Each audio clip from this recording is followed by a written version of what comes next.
ड्यूटरॉनमी chapter 18 व्यवस्था विवरण की पुस्तक उसकी 18 अध्याय को ध्यान करें। इस अध्याय में लिखा हुआ वचनों की संख्या 22।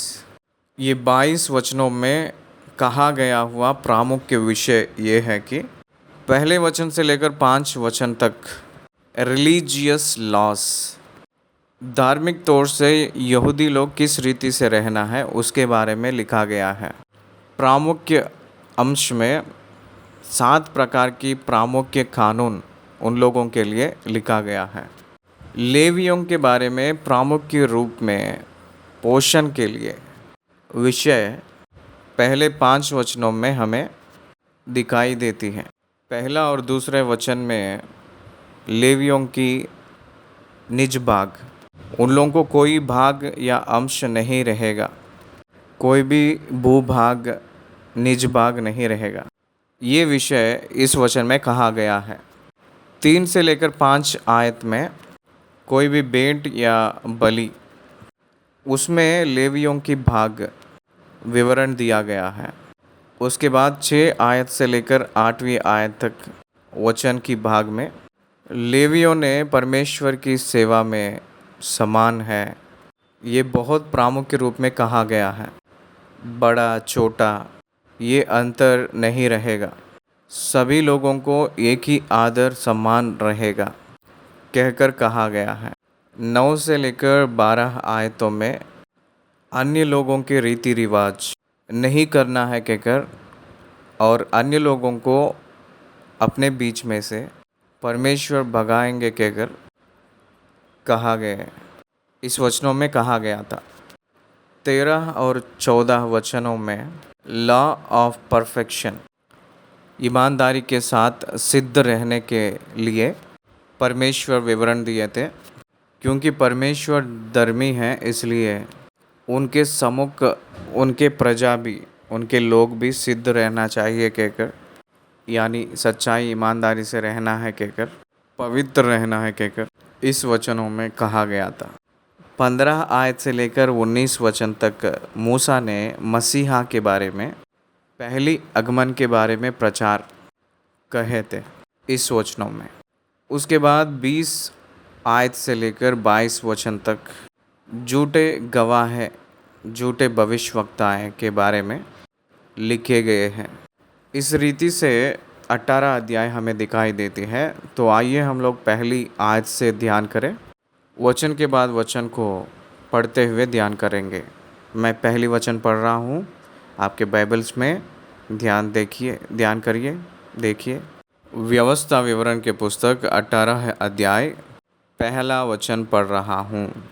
लेवी याजकों का वरन सारे लेवियों गोत्रियों का इस्राएलियों के संग कोई भाग या अंश ना हो, उनका भोजन हव्य और यहोवा का दिया हुआ भाग हो।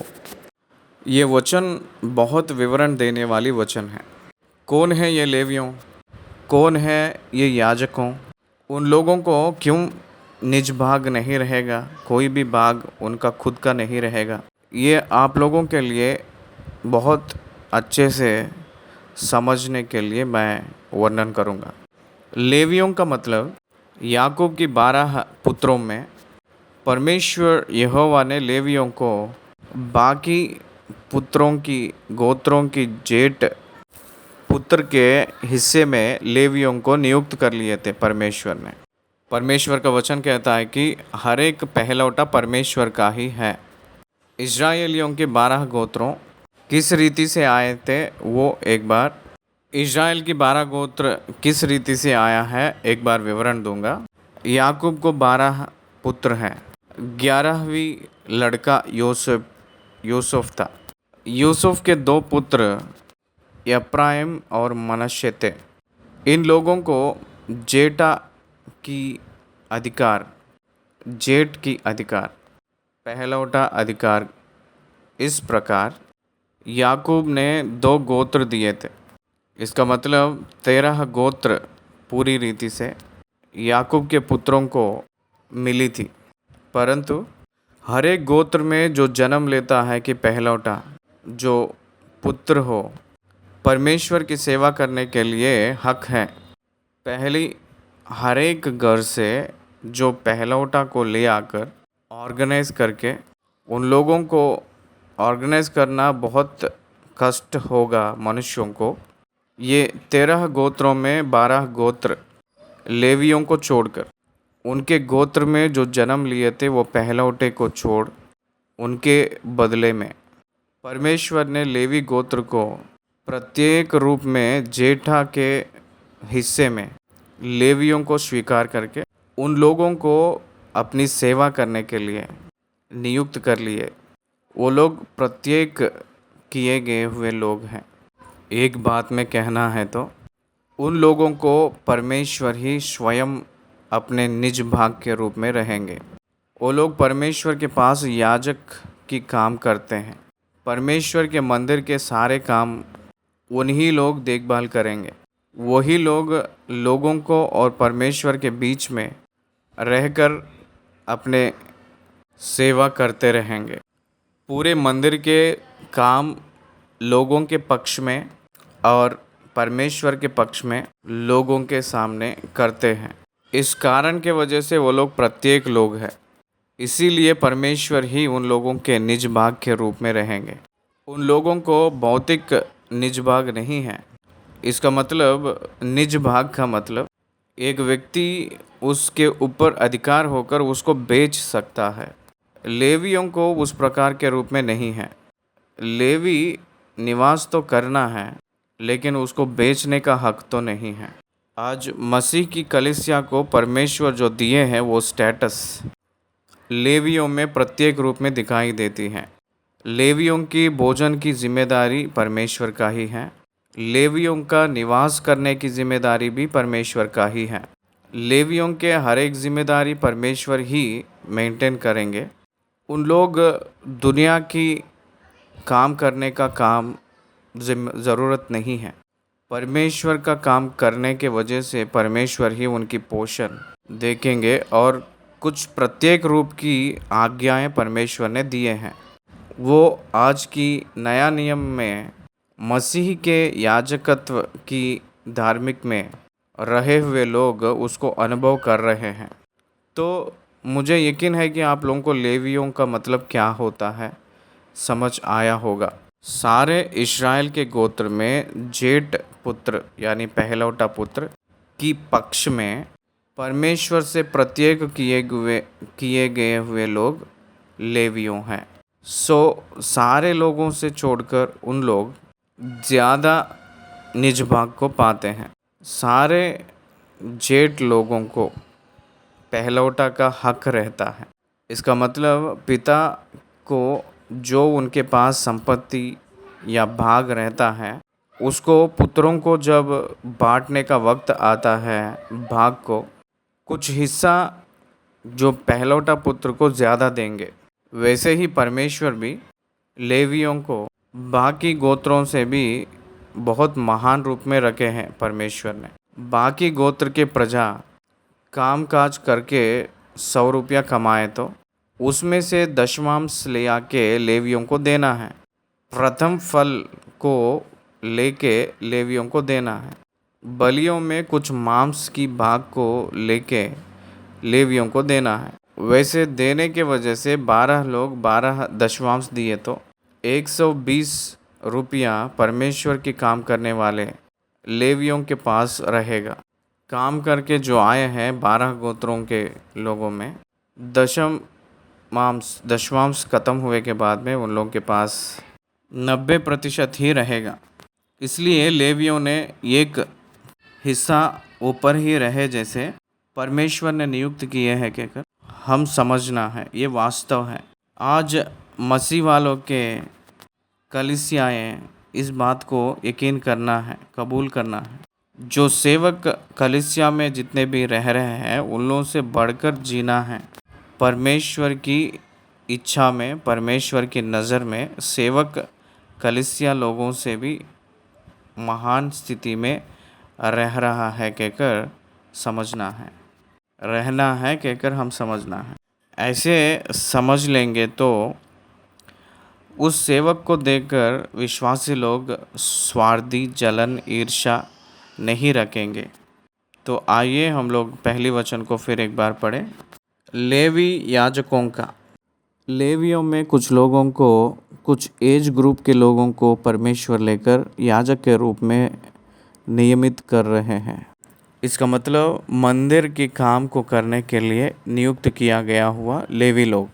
लेवी के गोत्र को निज भाग नहीं है, लेकिन याजक के रूप में रहे हैं, उन लोगों को स्पेशल राइट्स हैं। गिनती के पुस्तक 26 अध्याय उसकी 62 आयत पढ़े तो, सब लेवियों में से जो गिने गए, अर्थात जितने पुरुष 1 महीने के या उससे अधिक आयु के थे, वे 23,000 थे। वे इस्राएलियों के बीच इसलिए नहीं गिने गए क्योंकि उनको देश का कोई भाग नहीं दिया गया। देखिए, लेवियों को गिने जा रहे थे। उस समय एक वेरिएशन है इस्राएलियों में, उसको पहचानना है। देखिए, इस्राएलियों को गिनते समय 20 उम्र से ऊपर अधिक उम्र वालों को गिना गया था। लेकिन लेवियों को जब गिन रहे थे उस समय क्या हुआ था, यहाँ स्पष्ट रूप में लिखा है कि जितने पुरुष 1 महीने के या उससे अधिक आयु के थे, यानी 1 महीने से ऊपर लेवियों के गोत्र वालों को गिने थे। वो लोग कुल मिला के कितने हुए हैं? 23,000 आए थे। मूसा के काल में जो जनगणन का हिस्से में दूसरी बार जो गिनती में 23,000 लोग लेवियों आए हैं गिनती में। बाकी 12 गोत्र की जनगणन को भी इस गिनती के पुस्तक में लिखा गया है। ये दूसरे बार जब गिनती हो रहा था उस समय जो गिनती में आया हुआ संख्या है। लेवियों ने जैसे गिनती किए हैं, लेवियों को 1 महीने से ऊपर जो भी लड़के हैं उन लोगों को गणन किया गया था। 1 महीना पूरा हुआ है, उससे बढ़कर कोई भी है उसको भी परमेश्वर ने गिनती में डाले थे। That is the speciality of Levites. परंतु लेवियों को इस्राएलियों के जो 6 लाख लोग प्यादे थे, पैदल चलने वाले थे, उन हिस्से में लेवियों को नहीं डाला गया था।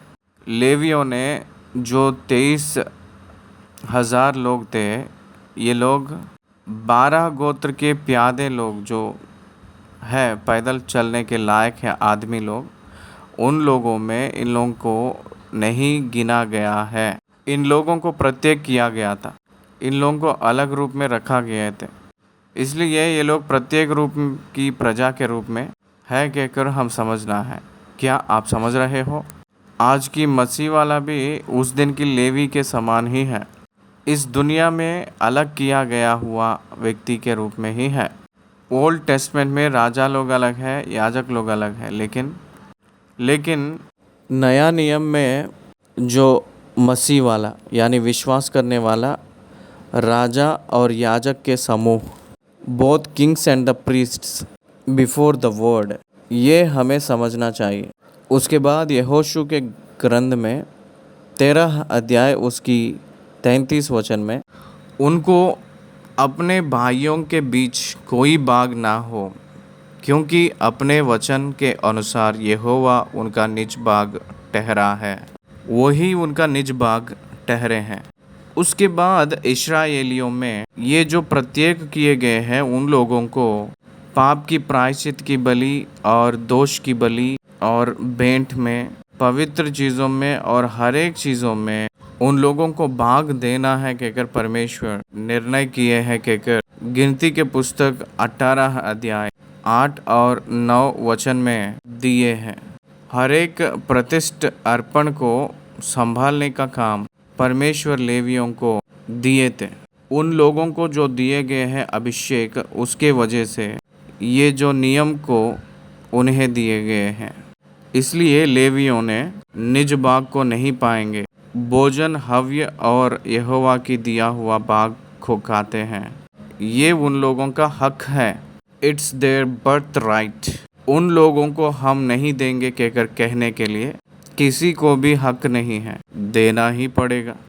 उनको अपने भाइयों के बीच में कोई बाग ना हो। उन लोगों के भाई लोग हैं ना, उनके बीच में इनके बाग नहीं होगा, क्योंकि परमेश्वर अपने वचन के अनुसार यहोवा ने उनका निज बाग ठहरेंगे। और चाहे गाय बैल चाहे भेड़ बकरी का मेल बलि हो, और करने वाले लोगों की ओर से याजकों का हक यहाँ हो कि वे उसका खंदा और दोनों गाल और पेट याजक को दे। गिनती की पुस्तक 3 अध्याय हमें 6 वचन से लेकर 13 वचन तक देखे तो लेवी गोत्र वाले को समीप ले आकर हारून याजक के सामने खड़ा कर कि वे उसके सेवा टहल करें। मैंने जो पढ़ रहा हूँ वो गिनती के पुस्तक उसकी 3 अध्याय 6 आयत को पढ़ा था। केवल यही लोग मंदिर की सेवा करने की योग्य हैं। 7 आयत, जो कुछ उसकी ओर से और सारी मंडली की ओर से उन्हें सौंपा जाए उसकी रक्षा वे मिलाप वाले तंबू के सामने करें। इस प्रकार वे तंबू की सेवा करें। वे मिलाप वाले तंबू के कुल सामान की और इस्राएलियों की सौंपी हुई वस्तुओं की भी रक्षा करें। इस प्रकार वे तंबू की सेवा करें। और तू लेवियों को हारून और उसके पुत्रों को सौंप दे, और वे इस्राएलियों की ओर से हारून को संपूर्ण रीति से अर्पित किए हुए हो। और हारून और उसके पुत्रों को याजक के पद पर नियुक्त कर, और वे अपने याजक पद को संभाले। और यदि अन्य मनुष्य समीप आए तो वह मार डाला जाए। फिर यहोवा ने मूसा से कहा, सुन, इस्राएली स्त्रियों के सब पहलौठों को संति मैं इस्राएलियों में से लेवियों को ले लेता हूँ, इसीलिए लेवियाँ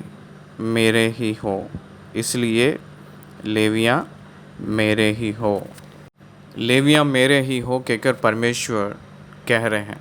फिर व्यवस्था विवरण में आ जाएंगे। 18 अध्याय की 3 आयत में आहार यानी भोजन की वस्तुओं में उनका हक के बारे में बात कर रहे हैं। व्यवस्था विवरण की पुस्तक 18 अध्याय 3 आयत में जो कहा गया है, याजक लोग जो पाना है उसका खंदा और दोनों गाल और पेट याजक को दे कहकर कहा गया है। लेवियों के पुस्तक 7 अध्याय उसकी 30 आयत से लेकर 34 आयत तक देखे तो लाइव व्यवस्था की पुस्तक, मेल बलि में जो देने वाले हिस्सा, जिसको मेल बलि में जो बलि देते हैं उस पशु में से जो देना है उसके बारे में लिखा है। 33 आयत में हारून के पुत्रों में से जो मेल बलि के लहू और चर्बी को चढ़ाए दाहिनी जंग उसी का भाग होगा कहकर कहे हैं। और 34 आयत में भी ये कहे थे कि क्योंकि इस्राएलियों के मेल बलियों में से हिलाने की भेंट की छाती और उठाने की भेंट की जंग को लेकर मैंने याजक हारून और उसके पुत्रों को दिया है कि यह सर्वदा इस्राएलियों की ओर से उनका हक बना रहे। इसलिए प्रत्येक रूप में उनकी भोजन परमेश्वर की जिम्मेदारी है। मत्ती रचित सुसमाचार में कहते हैं, क्या खाएंगे, क्या पिएंगे, क्या पहनेंगे कहकर अपना चिंता मत करो।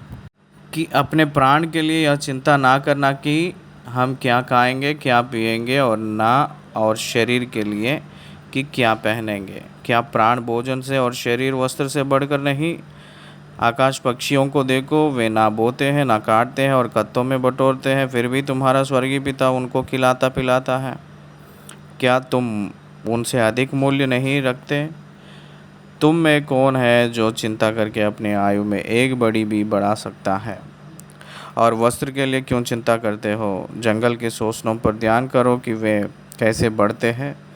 वे ना परिश्रम करते, ना काटते हैं।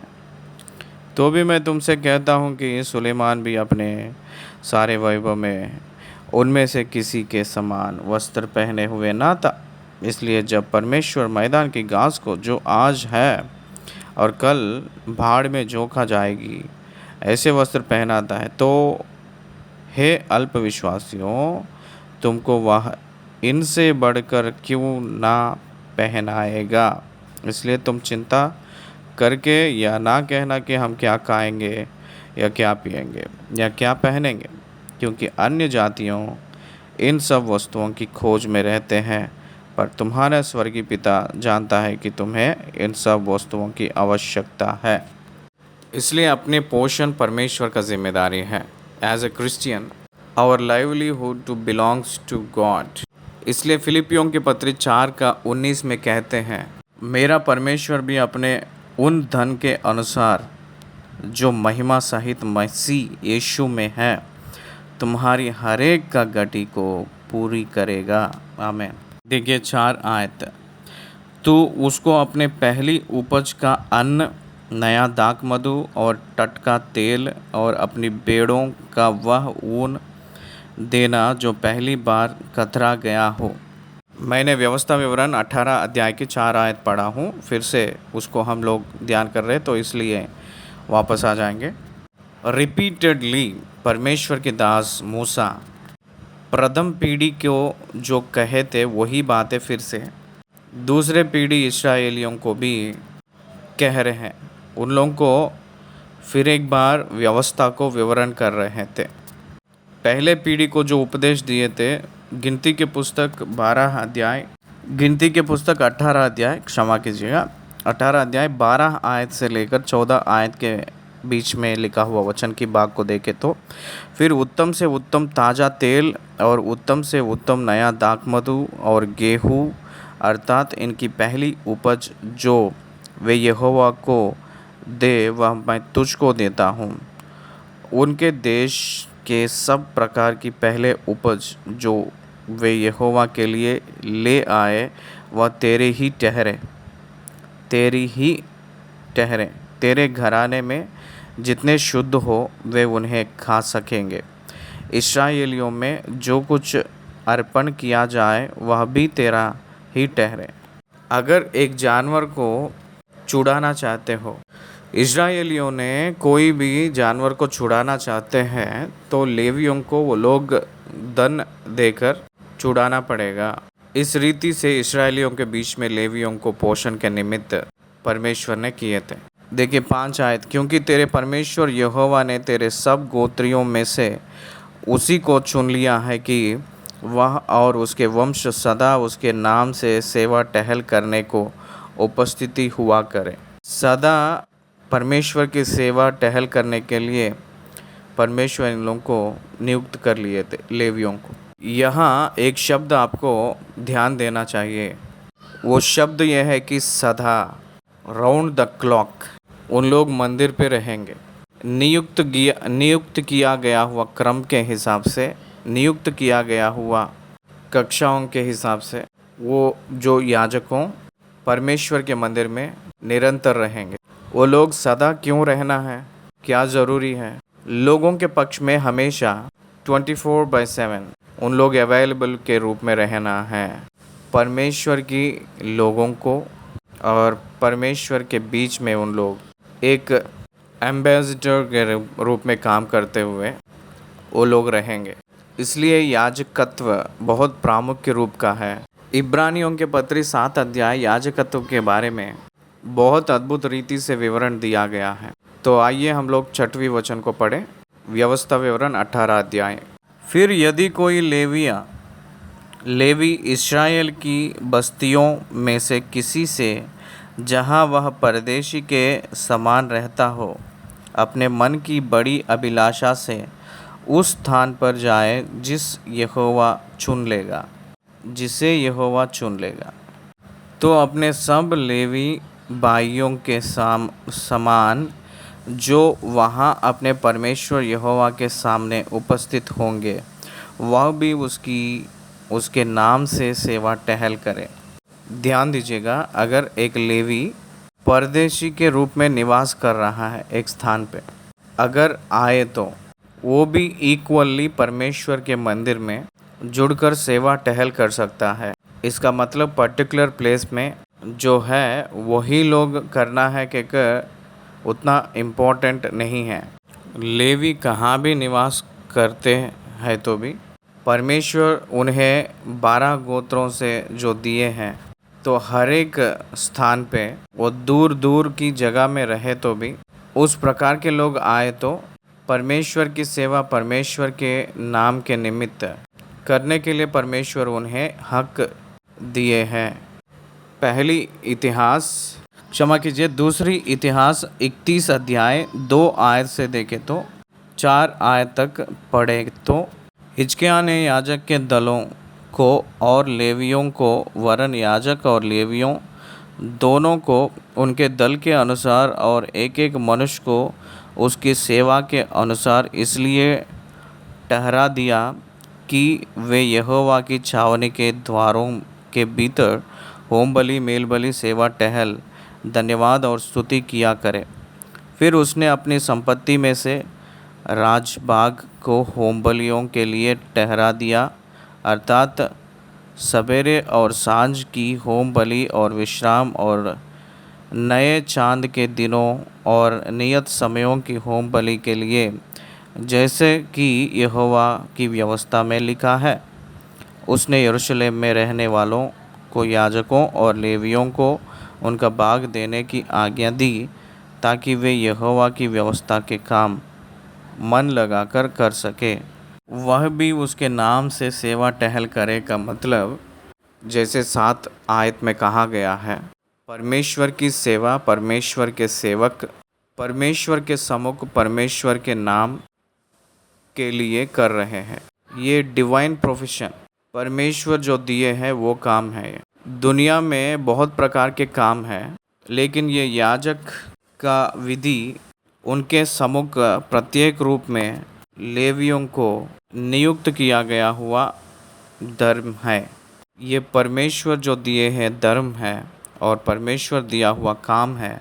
परमेश्वर के सम्मुख परमेश्वर के लिए परमेश्वर के नाम से करने वाली है, ये समझना है। 8 आयत और अपने पूर्वजों के भाग के मोल को छोड़ उसको भोजन का भाग भी उनके समान मिला करे। परमेश्वर की सेवा में प्रत्येक रूप में जब वो काम कर रहा है परमेश्वर के मंदिर में, वो व्यक्ति उस हिस्सा को भी अनुभव करेगा, इस्तेमाल कर सकता है। प्रामुख्य रूप में लेवियों को जो दिया गया है उस कामों में परमेश्वर के मंदिर के साथ याजकत्व, परमेश्वर के काम, परमेश्वर की लोगों को तैयारी करने के वचन, ये प्रामुख्य काम भी दिए थे। इतना ही ना होकर जो संगीत का वस्तुओं को बजाने के लिए, ये काम भी परमेश्वर ने याजक को दिए हैं। इसको करते वक्त उन लोगों को जो दिए हैं बहुत प्रकार की जो अपना सकते हैं उस वस्तुओं को अपनाएंगे, यानी भाग को।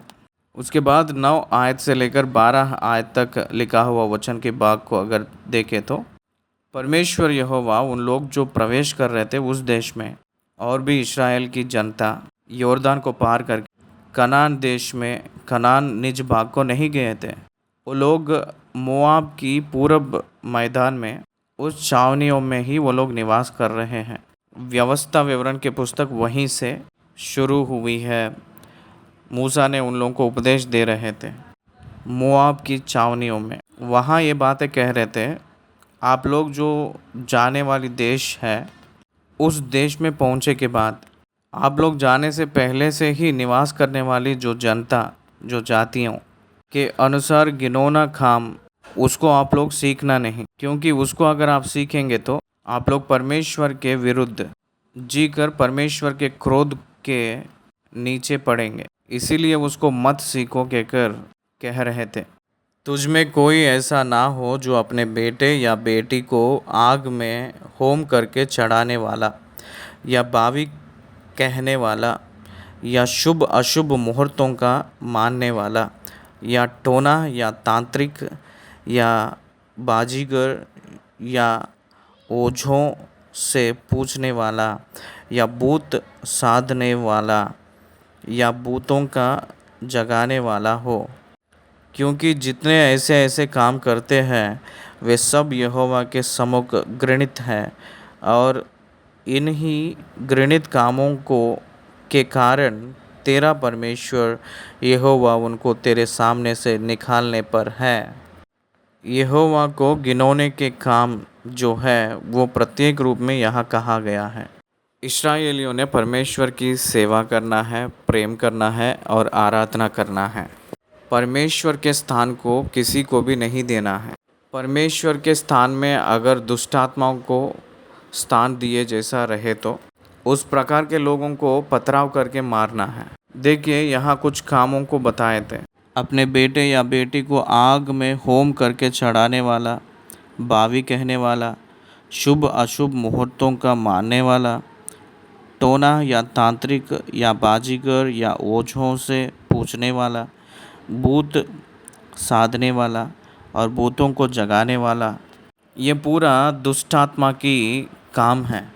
इसको अन्य लोग अभ्यास करेंगे। आज तक बहुत से मसीह वाले भी कुछ इस चीज़ों में से कुछ कामों को करने के लिए वो लोग कदम डालते हैं। मसीह वाला केवल परमेश्वर को और परमेश्वर के वचन को अभ्यास करना है, उसको प्रैक्टिस करना है, केवल उसी को फॉलो करना है। उसको छोड़कर परमेश्वर के विरुद्ध के कार्य जो परमेश्वर घिनौना करता है उस कामों को कभी भी सहभागी नहीं होना है। परमेश्वर ने कहे थे कि इस प्रकार के काम कोई करता है उन लोगों को लोगों के बीच में ना रहने देना, उन लोगों को निकाल देना है कहकर कहे हैं। ये यहोवा के सम्मुख घृणित है। देखिए बावी कहने वाला मतलब दुष्ट आत्मा के पास जाना, परमेश्वर के विरुद्ध के काम है ये। 13वीं वचन, तू अपने परमेश्वर यहोवा के सम्मुख सिद्ध बना रहना। परमेश्वर के दास आयुब ने परमेश्वर के सम्मुख सिद्ध बनकर जिया था। वैसे ही हर एक मसीह वाला परमेश्वर के सम्मुख सिद्ध बनकर जीना है कहकर सिखा रहे थे। वे जातियां जिनका अधिकारी तू होने पर है, शुभ अशुभ मुहूर्तों के मानने वालों और बावी कहने वालों को की सुना करती है, परंतु तुझको तेरे परमेश्वर यहोवा ने ऐसा करने नहीं दिया। वेरी इम्पोर्टेंट, परमेश्वर यहोवा तुझे वैसे करने नहीं देगा।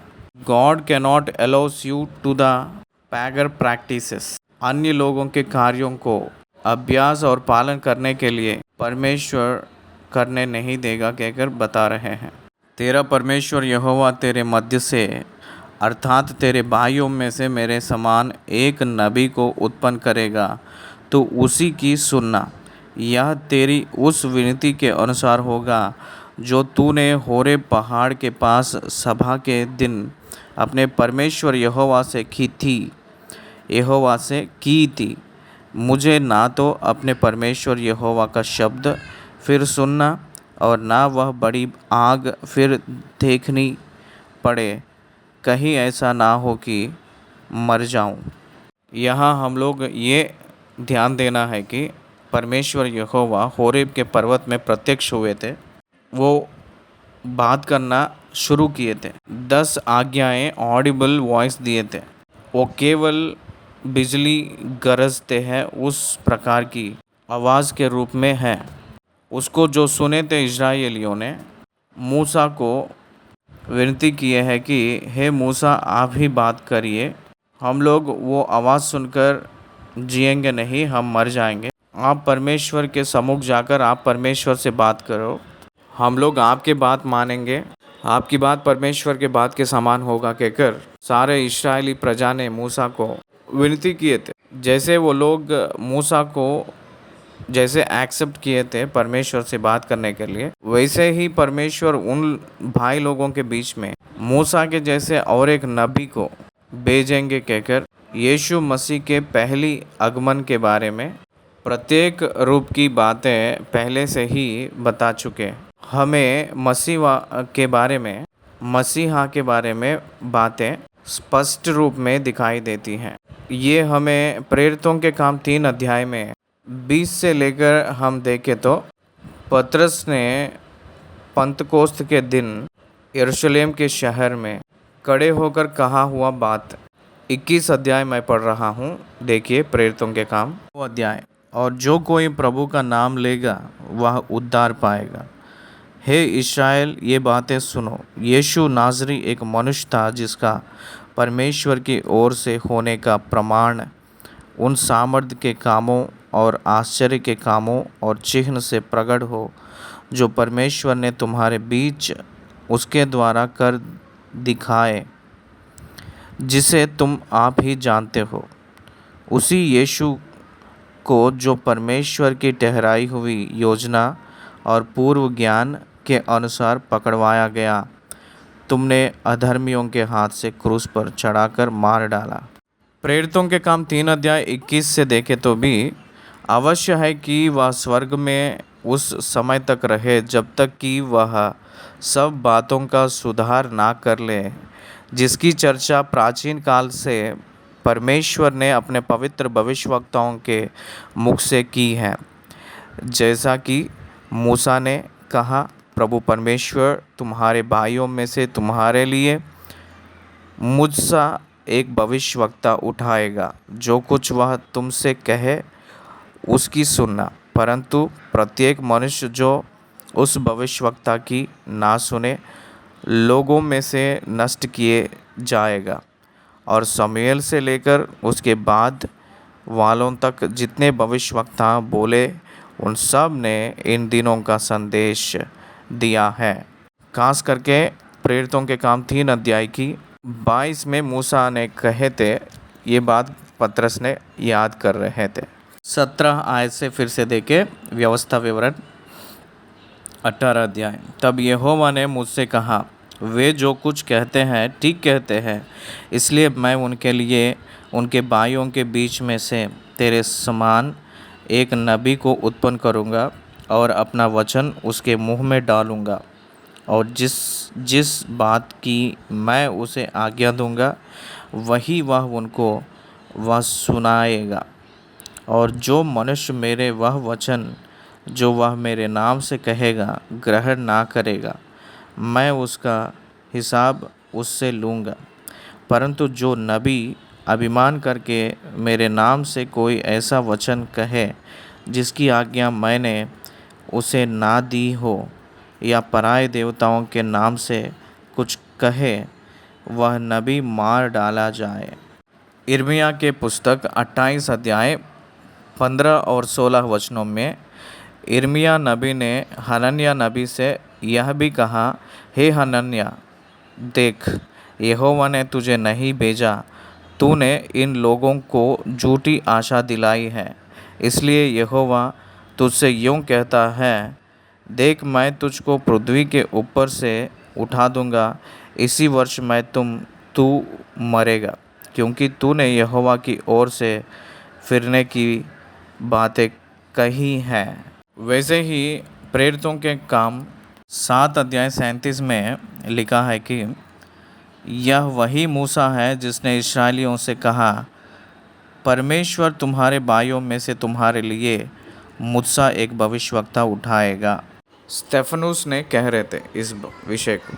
इसलिए सारे परमेश्वर के वचन ओल्ड टेस्टमेंट में यीशु मसीह के बारे में, उनकी पहले आगमन के बारे में लिखे थे। जो लोग यहोवा के नाम को छोड़ दूसरी नाम को प्रचार करते हो, जो यहोवा आज्ञा नहीं दिए हैं प्रचार करने के लिए, उसको अगर प्रचार किए तो उन लोगों को पथराव करके मार डालना।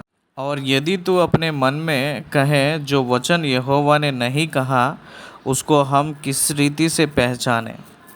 21 आयत 22 में, तो पहचान यह है कि जब कोई नबी यहोवा के नाम से कुछ कहे, तब यदि वह वचन ना घटे और पूरा ना हो जाए, तो वह वचन यहोवा का कहा हुआ नहीं, परंतु उस नबी ने वह बात अभिमान करके कही है, तो उससे भय ना खाना। यशायाह नबी के पुस्तक 41 अध्याय उसकी 21 आयत को मैं पढ़ना चाह रहा हूँ, एक बार देखें। यहोवा कहता है, अपना मुकदमा लड़ो, याकूब का राजा कहता है, अपने प्रमाण दो। वे उन्हें देखकर हमको बताए कि भविष्य में क्या होगा, पूर्व काल की घटनाएं बताओ कि आदि में क्या क्या हुआ, जिससे हम उन्हें सोचकर जान सके कि भविष्य में उनका क्या फल होगा, या होने वाली घटनाएं हमको सुना दो। देखिए, जो होने जा रहा है उसको बताने वाला सिर्फ प्रभु ही है। जो होने जा रहा है वो बताने वाला जो सामर्थ्य केवल परमेश्वर को ही है। परमेश्वर ने अपने भविष्यवक्ताओं को दिए तो तब उन लोगों को हो सकता है, वैसे ना होकर उनकी कल्पना के द्वारा जब होता है, उसको होने जाने वाली बात को कहे तो वो बिल्कुल नहीं होगा। तो इसलिए उस प्रकार के व्यक्ति को, उस व्यक्ति जो कहता है उससे डरो मत। वो यहोवा के ओर से हुई बात नहीं है, वो अपने अभिमान करके कही है, कहकर कह रहे हैं। यिर्मयाह के पुस्तक 28 अध्याय 9 आयत को एक बार पढ़े। परंतु जो भविष्यवक्ता कुशल के विषय भविष्यवाणी करे तो जब उसका वचन पूरा हो तब ही उस भविष्यवक्ता के विषय यह निश्चय हो जाएगा कि यह सचमुच यहोवा का भेजा हुआ है। कोई भी भविष्यवक्ता जो कहता है वो पूरा हुए तो ही वो यहोवा के ओर से भेजा गया हुआ भविष्यवक्ता होगा। इस प्रकार के रूप में पहचानना है कि अगर यिर्मयाह उस प्रकार के जो इस्राएली लोगों को, उस समय इस्राएलियों को प्रचार कर रहे थे।